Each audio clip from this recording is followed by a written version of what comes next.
मोदी ने दिल्ली में आज रैली की। बीजेपी ने भीड़ जुटाने की पुरजोर कोशिश की तो खुद मोदी केजरीवाल को निशाने पर लेते नजर आए।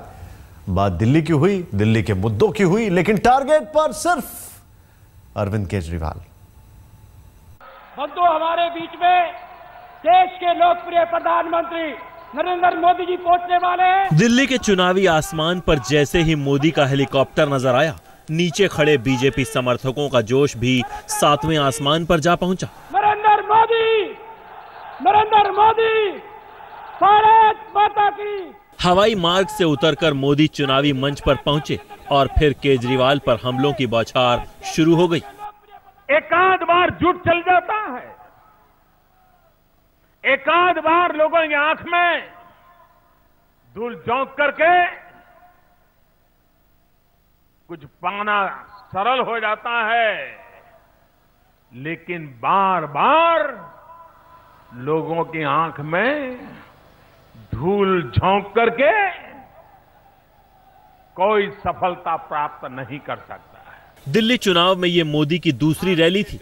पहली रैली में केजरीवाल पर सीधे हमले करने वाले मोदी इस बार सीधे सीधे केजरीवाल का नाम लेने से बच रहे थे, लेकिन आम आदमी पार्टी पर हमला करने में कहीं कोई कोताही नहीं थी। बार बार केजरीवाल पर झूठे वायदे और सत्ता के लिए सब्ज बाग दिखाने के आरोप लगा रहे थे। एक बड़ा चतुर ऑटो रिक्शा वाला था। लोगों की आंख में पल भर के लिए धूल कैसे झोंकना बड़ा माहिर था। तो उसने अपनी ऑटो रिक्शा पे बोर्ड लगाया था कि मुफ्त में रिक्शा में बैठिए। तो कोई भी बाहर का व्यक्ति आता था, उसको लगता है यार तो बड़ा सेवाभावी व्यक्ति है, मुफ्त में बिठाता है, तो बैठ जाते थे। और जब रिक्शा में से उतरने लगते थे तो पैसे मांगता था। उन्होंने कहा, भाई तुमने तो बोर्ड लगाया है। तो उसने कहा, सही है, बैठना मुफ्त में, लेकिन उतरना पैसे दे करके।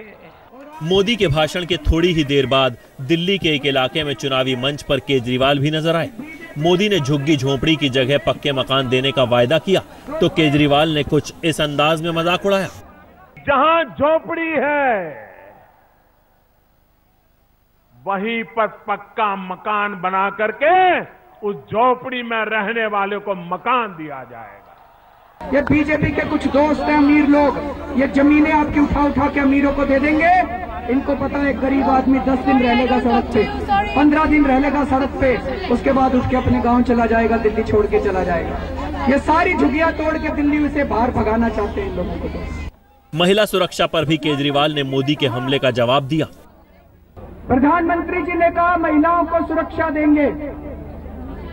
प्रधानमंत्री जी ने लोकसभा चुनाव के पहले भी कहा था, बहुत हुआ नारी परवार, अब की बार मोदी सरकार। दिल्ली के अंदर पिछले साल के मुकाबले 25% औरतों के ऊपर बलात्कार ज्यादा हुए हैं। केजरीवाल ने बीजेपी के मैनिफेस्टो पर भी तंज कसे। ये भारतीय जनता पार्टी का घोषणा पत्र है, इसमें 4 मुद्दे लिखे हुए हैं। बस 4 मुद्दों पे बीजेपी इस बार चुनाव लड़ रही है। नहले पे दहला, कुछ इसी अंदाज में बीजेपी और आम आदमी पार्टी का बयान युद्ध आगे बढ़ रहा है। जब से मोदी प्रधानमंत्री हुए हैं उसके बाद से दिल्ली का विधानसभा चुनाव ऐसा पहला चुनाव है जहां बीजेपी ने किसी चेहरे को मुख्यमंत्री के प्रत्याशी के तौर पर पेश किया है। लेकिन जैसे जैसे चुनाव करीब आए, ये बात बिल्कुल साफ हो गई है कि बीजेपी को अभी भी सबसे ज्यादा मोदी की लोकप्रियता का ही भरोसा है। और मोदी ने वोटरों को रिझाने के लिए बिजली पानी से लेकर ओबामा तक का जिक्र किया और वोटरों से कहा कि अगर दिल्ली को उनके साथ चलना है तो यहाँ उसे बहुमत वाली सरकार देनी होगी। कैमरामैन अनिल के साथ बालकृष्ण, दिल्ली आज तक।